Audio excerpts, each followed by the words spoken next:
My first impression of John Birch was not altogether good. Nobody in China impressed me like John Birch.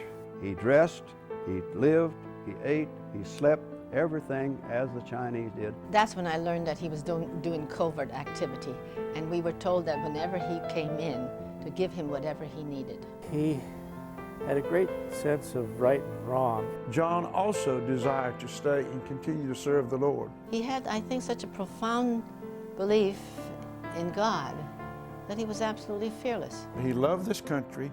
He loved the people of this country. And he did an awful lot for China. But he was a great American working in a very hard way in a very difficult place. And whatever he pursued, he pursued it with all of his vigor and with all his vitality and with all of his mind and spirit. I certainly would like to see John Birch given that which he had so deservedly did not get. Who was John Birch?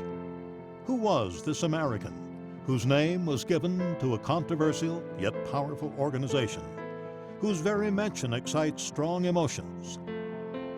Why has the name John Birch become the ultimate anti-communist symbol? Actually, the truth is surprising. John Birch was a man who only a few Americans knew, yet his influence resounds in many echelons of society.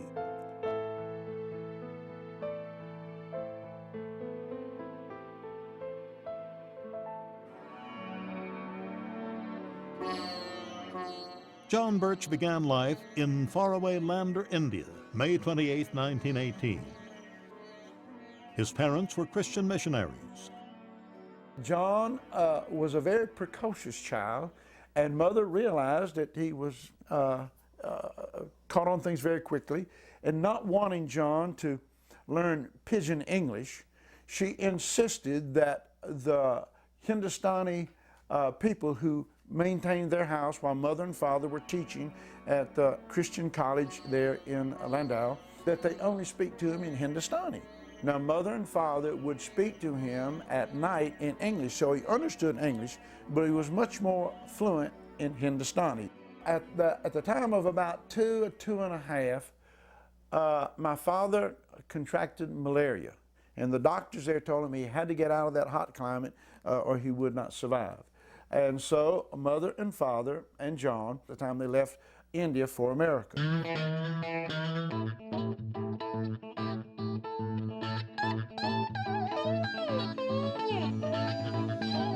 John grew up in rural Georgia, the oldest of 7 children. When he was a little over 3 or 3.5 years old, had memorized the account of the 3 wise men from the book of Matthew. And the superintendent of the Sunday school where they were attending found out that John had memorized this, and during the Christmas play they were going to put on that year, he asked John if he would recite it. And John, being far from an introvert, was just delighted to show off his talent and ability and was just most happy to do it. But he insisted on having his Testament before him. He didn't want anybody to know that he couldn't read. So he was holding up the Testament and quoting away the whole account, and all of a sudden the whole front of the church started snickering and laughing. And Mother and Father couldn't understand why in the world they were laughing at this, her handsome son, who was doing such a beautiful job of reciting this entire account. And then they realized John had his Testament upside down.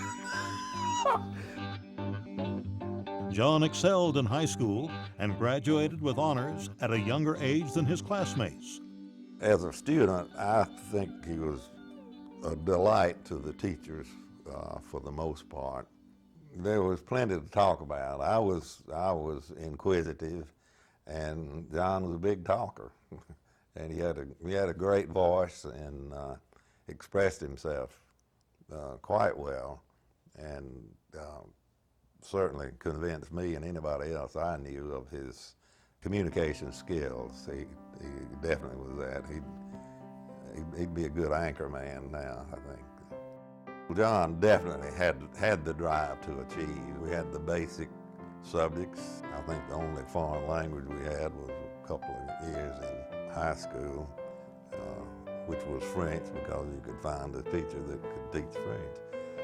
But I don't think our school, I don't think high school anywhere would have been a tremendous challenge to him. I think he sort of walked through whatever subject he had, which was an indication of just how smart he was.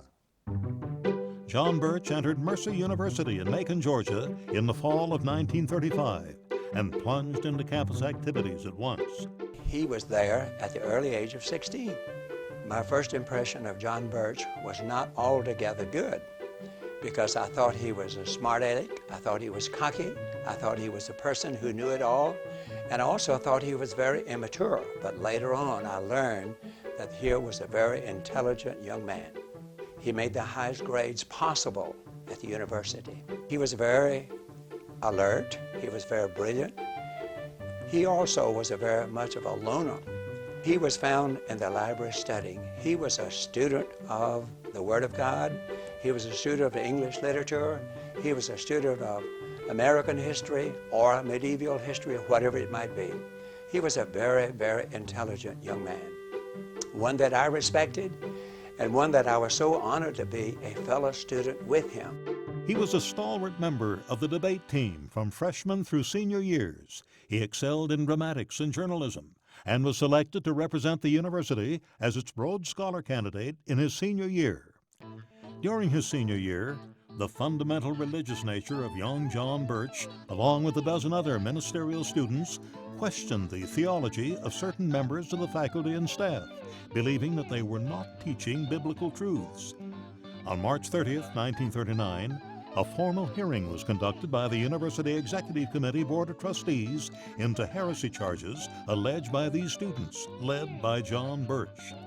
John was bringing a heresy charge against some of his professors, and it was all in the newspaper. Every day there was something about it, and every time I read it, it made me mad, because they were trying to hurt John and the people that were standing with him. These allegations created an uproar among the citizens of Macon and surrounding communities.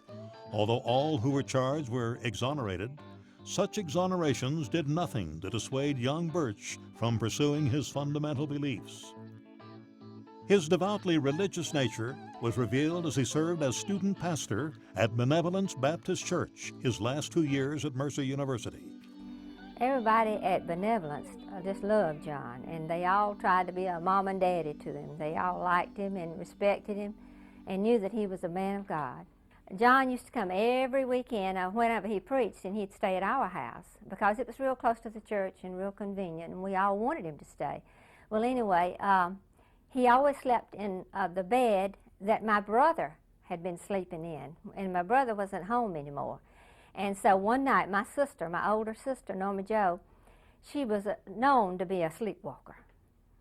So she just got right up and she did her little sleepwalking thing, and then went in there and started to got in the bed with John, and just as she was getting in the bed with him, he woke up and woke her up. Well, the whole family just teased him about that forever. We went down to the church that night in Cordele, and of course they always passed the collection plate around. I was sitting right next to John. He put his hand in his pocket and just pulled it out like that and put all of his money in the collection plate. Well, we all got out of the meeting. We started home, got halfway home, and the lights went out on the old car. So John got out and looked. He said, "Anybody got any money, a penny?" And we all looked. Nobody had any money. We'd all put all our money in the collection plate.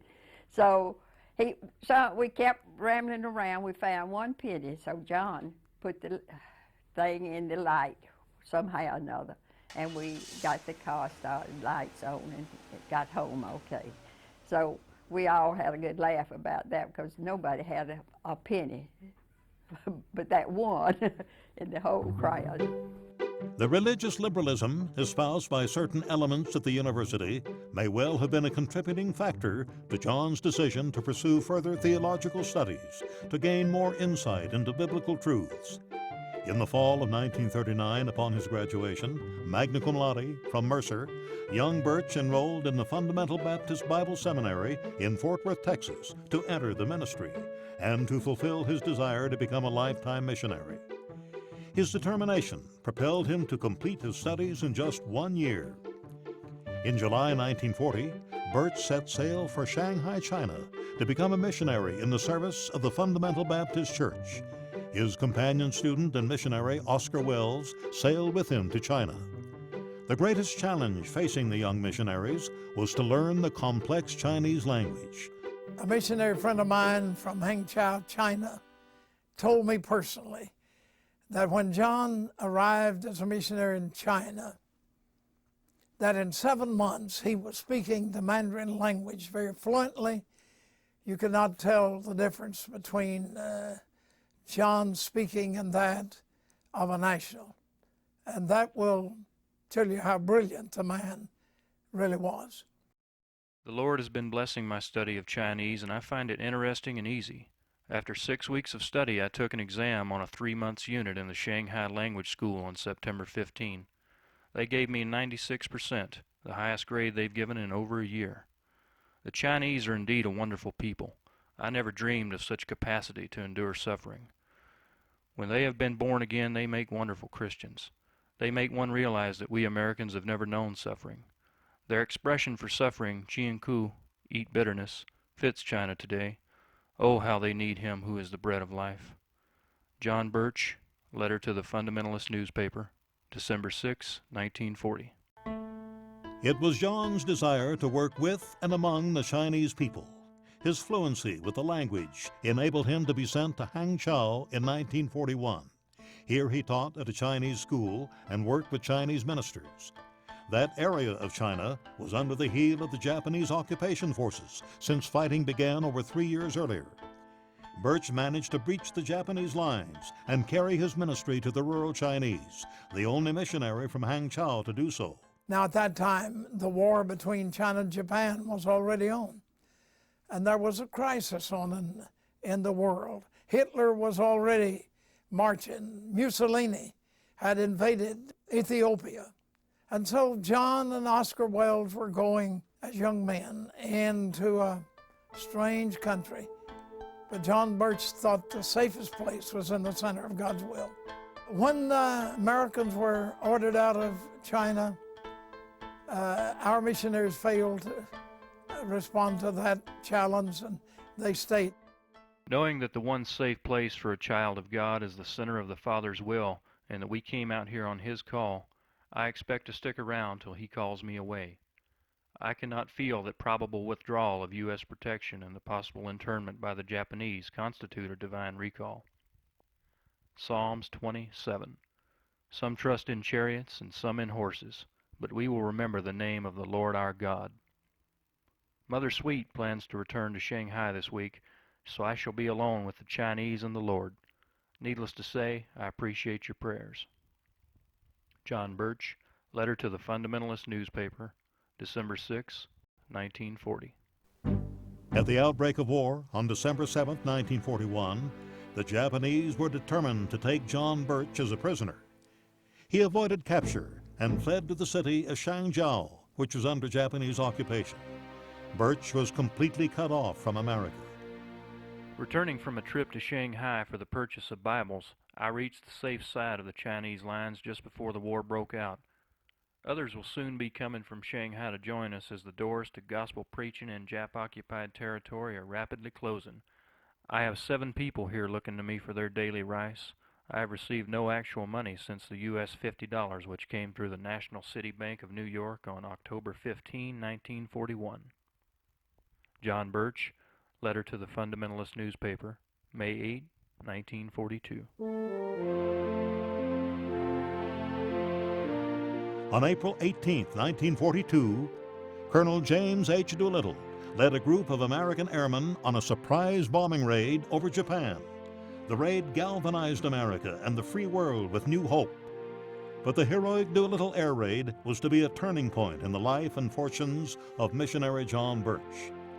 One day, because of the desperate need of those that were interned of his missionary group in Shanghai, he and a Chinese aide and helper went as far into occupied China, controlled by the Japanese, as far as he would dare go. While in a little restaurant, heading back into free China, he was seated at a little table, eating some meager food, and all of a sudden, a Chinese bumped into his table and, as if to say, excuse me, leaned over and said, "If you're an American, follow me." John waited a few minutes so it would not arouse anyone's suspicion and followed the young man. As they approached the banks of a river or stream that was close by, they found a sampan. And inside of this sampan was Colonel Doolittle and those who had parachuted with him after bombing Tokyo, the famous Tokyo Raiders. And this was the famous Doolittle of the Doolittle Raiders. We were in a sampan and it was covered, doors on each end, and we were tied up at the dock. I think they were changing crews. We're trying to get to Chongqing, which was the provisional capital at that time. And they put us on the boat, and it was 6 o'clock in the morning, and we heard a knock on out on the wood. And a voice said, "Are there Americans in there?" And they didn't say anything. They were afraid to speak. They didn't know if it was a trap on a Japanese. And he spoke again, and one of the young men who was part of Doolittle's crew, being a good Southern boy, said, "There's no Jap that could ever speak like that. It's got to be American Southern." Paul Leonard, who was there close by, was after this knock, and this fellow talked in American, and he said something about Jesus Christ. And this fellow outside says, "Well, that's a very good name, but I'm not him." And that was John Birch, who we invited in. Right away he started talking to Colonel Doolittle, and the colonel was very interested in him because number one, he could speak the language, number two, he was looking for somebody to help round up the rest of the crews. John told the airmen they were 50 or 60 miles behind enemy lines, and the area would be teeming with spies. But he could take them as far as the city of Lanchi, where Chinese officers could help them get to Chongqing. The riverboat began its slow journey up the river with the heroic American airmen, guided by missionary John Birch. That gave us some idea that maybe we were on the right track and not getting shanghaied somewhere. Could have very easily happened by the way things, some of the other people's experiences, that they were picked up by English-speaking people and turned over to the Japanese. Colonel Doolittle knew that John Birch was the right man to help locate and rescue surviving crewmen of the Tokyo Raiders, to provide necessary aid and guide them to safety. All of this, and Birch had not yet put on a uniform. Doolittle was greatly intrigued by this American missionary, his slim, strong physique, hair dyed black to look like a Chinese coolie, dressed in nondescript peasant clothing. Birch told him about his offer to the American military command to become a chaplain. Doolittle promised to recommend him to the military authorities in Chongqing. On July 4, 1942, the young missionary was sworn in as second lieutenant. General Claire Chennault, leader of the American Air Force in China, already had a chaplain, but he needed an officer who could obtain vital information from the Chinese. John Birch was that man. Chennault said, "John, I've got a job I want you to, you know the territory and everything. I got a little job I want you to do for me." And John said, "Well, I'd be glad to." So he said, all over in spots of China, we have put supply dumps with gasoline and ammunition and stuff at secret little places. and I really need to know how many of these are still intact and in what shape they're in so we can depend on them later. And so John said, be glad. So John went out on this mission for Chenault and came back and gave him a full report, and Chenault was just amazed at all the information and how quickly he had gathered this information. So the wheels started turning in Chenault's head. He said, I've got me an intelligence department. Lieutenant John Birch wasted no time in organizing a military intelligence unit to serve in what was to become the 14th Air Force. One of the newer major air bases of the Chinese-American wing is located at Guilin, about 450 miles southeast of Chongqing. For maximum protection, installations are keyed back among the limestone buttes, making taxiways and hangars hard to strop. The personnel consists of Chinese flyers who receive their advanced training, as you can see by their occupation, in the United States. These men have already seen service against the Japs.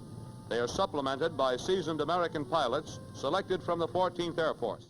Birch's fluency with the Chinese language, his knowledge of Chinese customs, his rapport with the people, made him indispensable to the covert operations. John Birch was a self-taught radio technician from his boyhood days. He was able to build and operate radio units which were to transmit vital information among his network of secret observers. On orders from General Chenault, Birch went deep behind enemy lines to a fishing village overlooking a bay. There he enlisted trustworthy fishermen to commence a daily coastal watch. He taught them how to work the crank-operated radio and devised a code system to confuse the Japanese. John set up more stations along the coast before returning to headquarters. By then, 50 to 60 ship sightings per day were being received. Operations then dispatched planes from various Chinese airfields to attack the Japanese ships.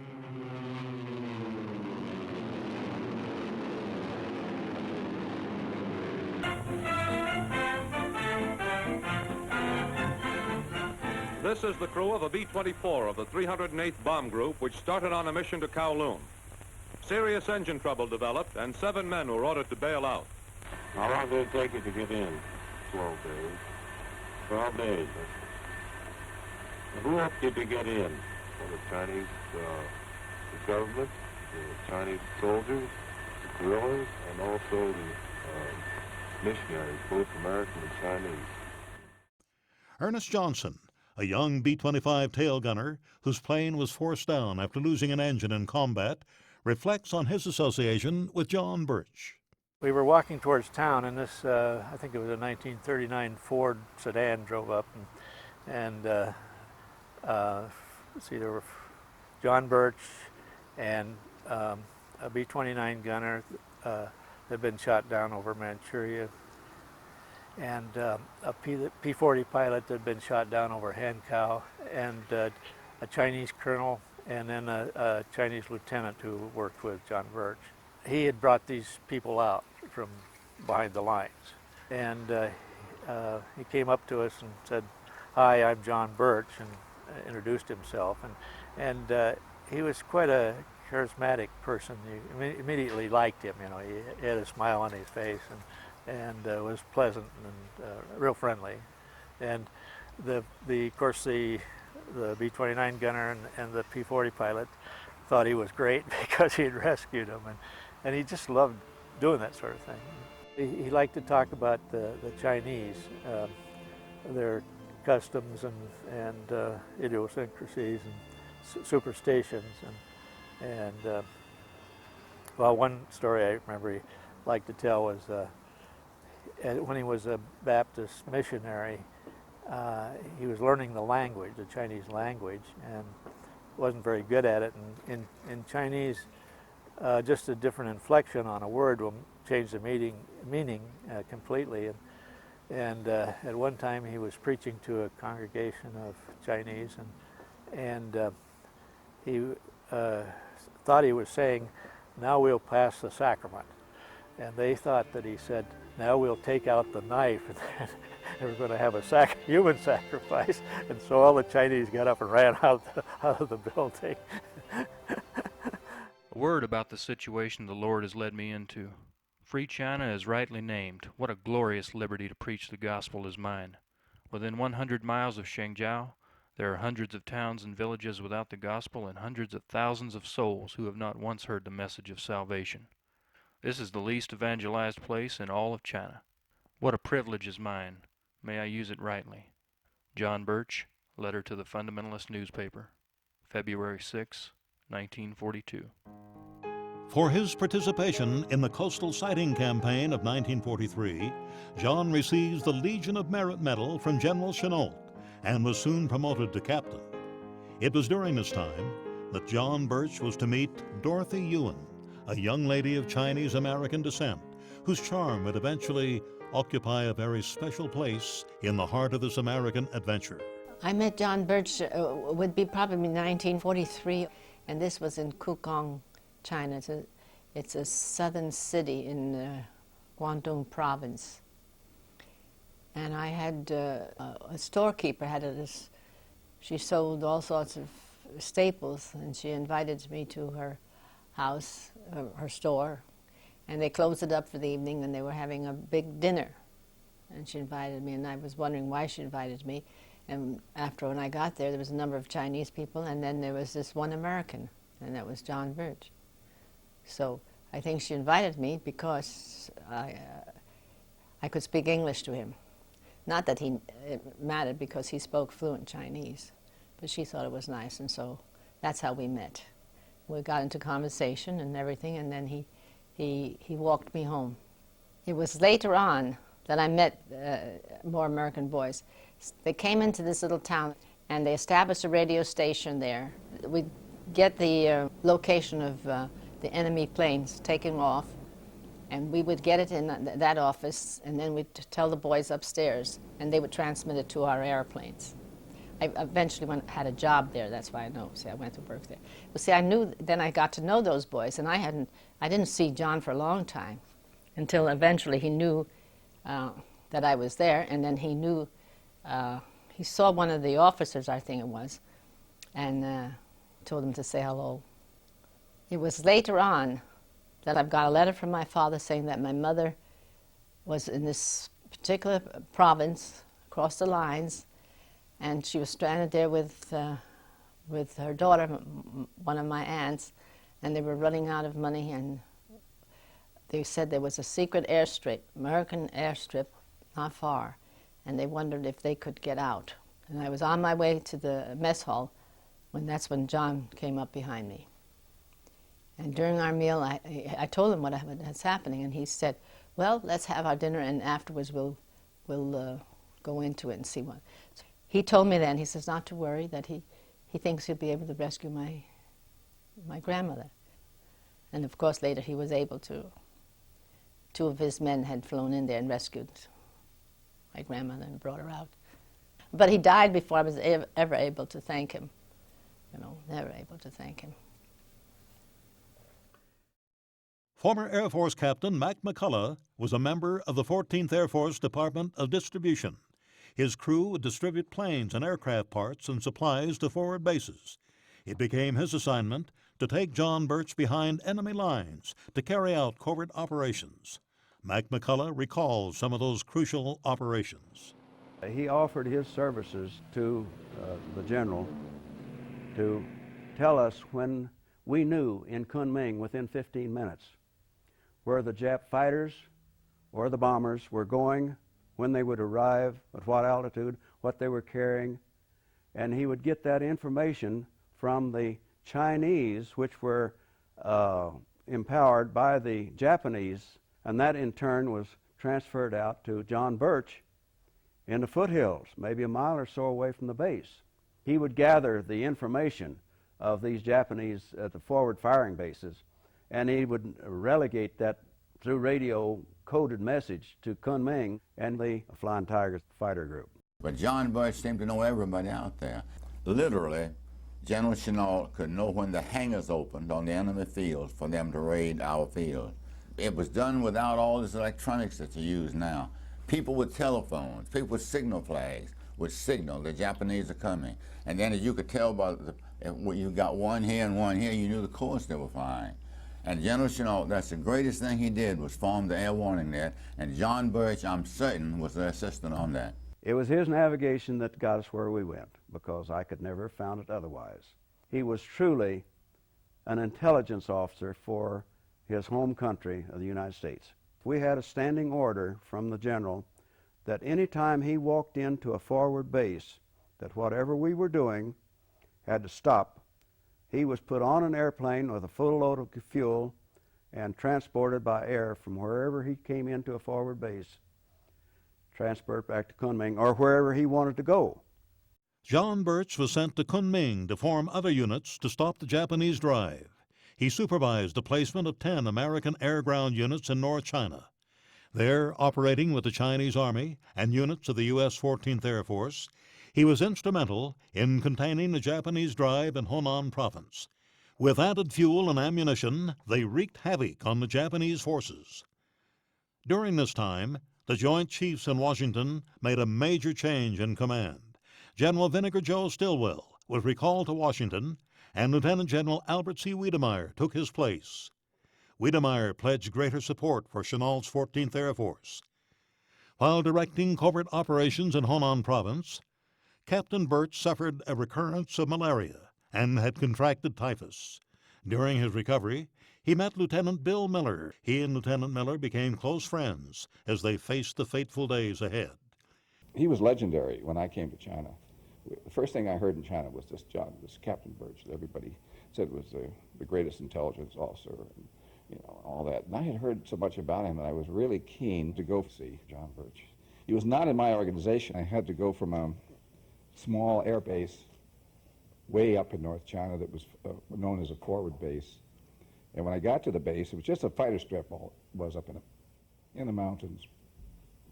I arrived there on a C-47, and they told me that by lucky coincidence, Captain Birch had just come in the day before and was in a little hospital infirmary there with malaria, and he was burning up with fever.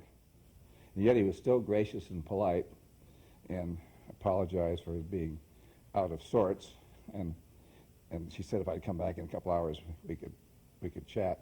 So I came back a couple hours later, and the fever had passed, and then we were able to have a good talk. So then he told me all about his station, who to contact, and who would meet me when they took me in the secret airfield, you see. The war in Europe had ended. The Japanese were facing certain defeat in all of Asia. Captain John Birch continued his covert intelligence operations despite his dismay over the retirement of General Chennault. John's visits with Dorothy Ewan had been casual until the days of the spring of 1945. Their romance blossomed into serious love. But deep intuition convinced Dorothy that marriage might never be possible with this man who had pledged his life to his religious faith.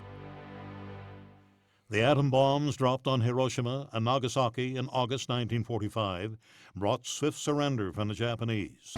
Russian forces moved into Manchuria, and Chinese communist forces moved rapidly into Japanese territory in China, ahead of the nationalists and ahead of American forces. General Albert Wiedemeyer was determined to outflank the communists. He ordered OSS teams to Japanese bases to arrange surrender to the proper authorities. Captain John Birch and Lieutenant Bill Miller were ordered to the city of Suzhou, which had been a major Japanese headquarters. They took separate routes to get there. Birch's crew consisted of 3 Americans, 5 Chinese, and 2 Korean officers who spoke Japanese. Lieutenant Tang Fu Quan was aide to Captain Birch. Captain Birch believed the Chinese Communist forces would not interfere with an American mission traveling under orders from General Albert Wiedemeyer. He was tragically mistaken. The rail line on which the Birch party had been traveling was sabotaged by communist guerrillas. The American group then commandeered a rail handcar, breached the break in the rails, and proceeded towards Suzhou. Before reaching the city, they encountered a force of 300 communist troops. They attempted to confiscate the weapons and cargo of the American group. Birch demanded to speak to their commanding officer, but they never revealed the officer in charge. Instead, they were diverted to another communist squad farther along. Captain Birch ordered the members of his group to stay with their equipment and the handcar, while he and Lieutenant Tung went ahead to Huangkao. They were accompanied by 2 communist soldiers. After several frustrating delays, Birch angrily demanded that he meet a responsible officer. Finally, a Chinese Communist officer stepped forth and demanded that Captain Birch be disarmed. And the Communist commander was a regimental commander. He was furious because Birch was lecturing him in Chinese and saying, "What the hell are you doing? You know, you're ruining the railroad and you're destroying the hope for future of China and all that." So he treated them like little boys, you might say, bad little boys, misbehaving. At that point, Lieutenant Tung intervened, saying only he should be allowed to take Captain Birch's weapon. The Chinese Communist officer then pointed to Tung and said, "Shoot him first." One of the soldiers fired, striking Lieutenant Tung in the right leg. Then the Communist officer shouted, "Shoot the American." The soldier fired. The bullet tore into the left thigh of Captain Birch. Lieutenant Tung heard Birch say, "I'm hit in the leg, I can't walk." More shots rang out. The two wounded men were dragged to an open pit on the edge of town and left there to die. It was several days later that Lieutenant Bill Miller, who had been John Birch's companion officer on this fatal mission, arrived at Suzhou. There he discovered the horrifying news of his friend's death. That's when I was confronted with the newspaper in Chinese. They translated for me. The captain, American by the name of Bei, Captain Bei, they called him, had been killed by the communists, and that his body had been brought into the morgue there in Suzhou by the Japanese army just that day. And there he was. Oh, I have photographs of him, you know, no flesh on his face. The communists scalped him, cut his ears off, and there's no flesh on his face. Could this brutal killing have been avoided? Could John Birch have spared his own life by acting differently? Some believe that John's murder was an intentional effort to use the loss of his own life as a catalyst for a U.S. fight against Chinese communism. This idea is supported by Lieutenant Kwong Fu-tung, survivor of this tragedy. He reported that when he cautioned John about the possible consequences of showing resistance or antagonism toward these communist troops, John simply replied, "It matters not what happens to me, but it is important that our people back home know what kind of people we're dealing with here, whether they are friend or foe." What of the Chinese-American girl to whom John Birch had expressed his love? Dorothy Ewan had been totally involved in her duties with the 14th Air Force Service Group since she and John had parted earlier in the summer. After the Japanese surrender, Dorothy was awaiting an assignment in Kunming. Ready to board a C-47, an officer friend approached her and said, "Dottie, John's been killed." Dorothy was stunned by the news. Dazed and speechless, she climbed aboard her flight to Kunming. She carried out her duties by sheer force of habit, but she agonized to know the real truth of John's death. Upon her return to Chongqing, she searched constantly for more information, but without success. Then one day, while going through her volume of military mail, there was a letter for her. It was from Captain John Birch. It was dated August 13, 1945, written before John had been murdered by the communists. Dear Dorothy, perhaps I can find a way to see you again soon. The radio for the past 3 days has been loud with rumors of Japan's imminent surrender. It really begins to look as if this terrible war will soon be over. Yesterday, Sunday morning, I held a church service here, thanking God for bringing us to the eve of victory. All the men in my station attended, excepting one operator who could not leave his transmitter. I believe I shall visit my family as soon as I can, then return to China to resume missionary work. Some people want me to stay in the Army as an intelligence officer, but I can't escape from the conviction that God has called me to the other. Please write me whenever you can. Affectionately, John. Following the Japanese surrender and the official end of World War II, the family of Captain John Birch was anxiously awaiting his return home, but news from China was still heavily censored by American officials. It was not until September 27, 1945, that the Birch family received notification from the War Department. Mrs. Ethel Birch, John's mother, recalls that fateful message. The war war was over, and we were looking forward to John's return. Then one morning, a cab came out carrying a telegram from the War Department, and this is what it said: Birch, Captain John M., and they gave the serial number. Killed by stray bullets on the Lunghai Railway en route to Suzhou, China. This came as an especial shock because John had been, almost in a miraculous way, spared in very dangerous and hazardous experiences in connection with his work as an intelligence officer. A few days after this, about 10 days after this, a young man from the Veterans Department in Macon came, and it was in this very room he sat down and put his clipboard on the table and said, "I've come to see you regarding your son's death." And he said, "Now what word have you received?" I handed him the word we had gotten from Washington, and while he looked at the word we had gotten, I picked up his clipboard, and there I saw a photostat, and this is what it said: Birch, Captain John M., and gave his serial number, killed by Chinese communists on the Lunghai Railway en route to Suzhou, China. And I immediately said, "Why, this is different from ours." He snatched it away from me and said, "You are not to see that." I said, "Why not? It's our son." And he said, "Well, it might not be right." And I said, "You mean to say a photostat is wrong and a typed copy is right?" Then he said, "Well, don't say anything about this. In a few months, in a few weeks, I'll be out of the service." He said, "They might court-martial me if they knew this information was in your hands." Now that was the beginning of our investigation. Mrs. Birch told of the citations that were recommended for her son, but that were never received. Colonel Wilfred Smith recommended John for the Silver Star, which was never awarded. Captain James A. Hart recommended John for the Congressional Medal of Honor. All we asked for was the one that we had gotten word that he was going to receive. That was the Distinguished Service Cross. All we wanted was this one thing.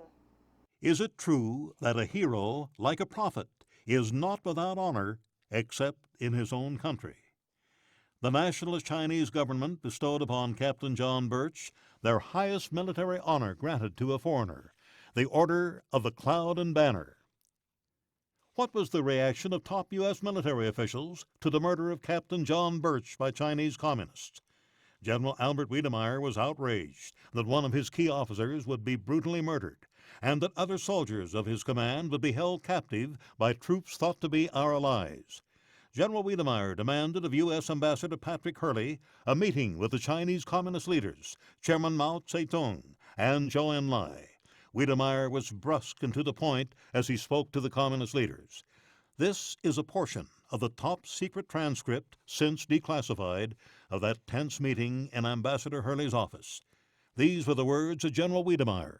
This afternoon, I received a radiogram that one of my captains, Captain Birch, was killed by Red Communist troops in the vicinity of Suzhou. This is a very serious and very grave incident. General Zhou Enlai responded, "Why was he there?" He was sent there by me several weeks ago to obtain information about the Japanese. Why? I feel that I can and must send Americans anywhere in China to carry out my mission. You mean any place? Yes. At this point, Chairman Mao Zedong retorted, "We cannot say the communists killed him or not. If this is true that the communist troops shot this American officer, I extend my deepest apology." I would like assurance that this will not occur again. I desire a full explanation of this incident, including an investigation and full written report, submitted to me not later than September 10th. I must report this incident to the War Department. It is very important indeed. The American people will unquestionably be very angry about this incident. Very little was ever revealed to the American people about the death of Captain John Birch. It was a known fact in China that he'd been killed by the communists, because I had reported that personally to General Wiedemeyer, and I had been commended in November by General Wiedemeyer for my investigation of the murder of Captain John Birch. Then I went back to the Pentagon, and I was assigned, I was a regular Army officer, you see, and I was assigned into the Pentagon, a military intelligence service, in liaison with the State Department. And then I suddenly discovered that the Birch murder was secret, not to be discussed, and that was it. We were winning the war in China, but the communists were moving in all the time. And that's the terrible thing about it. At the very wrong time, they took over. I imagine they suspected that he knew too much about them, like Mao Zedong and Zhou Enlai. I don't know that, but I just suspected it. One of the major reasons that the communists knew that he must be destroyed, he was in their area working together with the communists to get a correlated fighting force. They knew him, he knew them, they knew he would be a threat to their desire to occupy and take over China, so they removed the threat and they took over China. They killed him.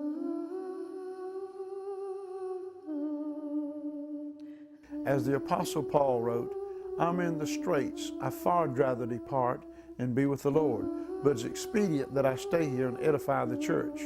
John also desired to stay and continue to serve the Lord, but if it was his time to depart, he was ready to go.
John Birch was a man of God, spreading his word on China's soil. When the rising sun cast shadows o'er the land, General Chenault asked him to lend a hand. Every man must take a stand. John Birch, John Birch, John Birch, John Birch, you did your duty much too well, much too well. Many the brave deeds you have done, many the victory you have won. Where brave deeds were common, the bravest of them all was John Birch the patriot, answering the call. John Birch the soldier standing tall.